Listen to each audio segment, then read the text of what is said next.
জায়গায় পরিস্থিতি বর্তমান ভাইয়া অনেক শৃঙ্খলার লোকজন এই জায়গায় থাকে। কেউ মেইনটেইন করে, কেউ মেইনটেইন করে না। কিছু লোক ভদ্রতা দেখায়, কিছু লোক ভদ্রতা দেখায় না। পিছনে অনেক স্পেস আছে। এই যে ব্রাক, তারপরে জিনিসগুলো রাখার মতো কিছু লোক মেইনটেইন করে রাখে, কিছু লোক রাখে না, এই পরিস্থিতি। এটা তো আমার মনে হয় যে একটু শৃঙ্খলা অনুযায়ী রাখা তো দরকার। সিরিয়াল বাই তো চলে।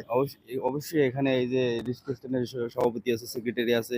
এরা যখন আসে ভালো কিছু মেইনটেইন করে, যখন চলে যায় তখন আবার উচ্ছৃঙ্খল সৃষ্টি তো এই হয়। রোডে আসার কারণ কি? এই যে এত তো মেইন রোড, এখানে তো মানুষ হাঁটবে। এটা আসলে রোডে আসার কারণ কিছু কিছু লোক আছে, এরা ব্যক্তিত্ব কারণে কিছু কিছু জোর প্রবল কিছু লোক আছে, এরা যারা এই যে গ্রাম অঞ্চলের কিছু লোকজন আছে, এরা মেনটেন করে পিছনে রাখে এরা রোডে আসলে কি আগে টিরিফ হবে এরকম কোনো কিছু? হ্যাঁ, এরকমই কিছু রোডে আসলে দেখা গেছে একটা খেওয়া আসলে 2-4-20 জন 25 জন লোক আসে। কিছু লোক যায়, কিছু লোক এখানেরই, কিছু লোক আবার আছে এই যে রিস্কা টান দিয়ে সামনে নিয়ে এদেরকে উঠায়, এরকমের আর কি। আজকে শনিবার এখানে বাজারের পরিস্থিতিটা কিরকম হয়? শনিবারের বাজার পরিস্থিতি বলতে গেলে অনেক, মানে মোটামুটি ব্যাপক লোকই আসে। শনিবারের দিন গ্রাম থেকে আমাদের এখানে অনেক মালমূল নিয়ে আসে, যে কিছু হকাররা আছে এই জায়গায় লাইন দিয়ে বসে। আমরা দেখতে পাচ্ছি যে এই সাইড থেকে যখন এই যে রোডের যে বসে, এটা আসলে কারণ কি? এটার কারণ রোডে বসার কারণ ক্যামেরায় আসে।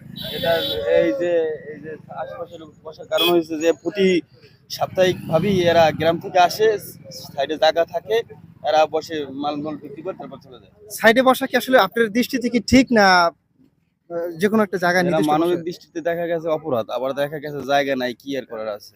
এই সাইডে তো ব্যাপক পরিমাণ জায়গা পড়ে থাকে, এই সাইডে বসতে পারে না? এই জায়গায় বসার কারণ হচ্ছে যে রিক্সা, তারপর এই যে কিছু টমটম মমটম রাখার জায়গা, স্পেস গুলা ভর্তি হয়ে যায়। আপনি কি না, সাইডে বসা রাইট না? না।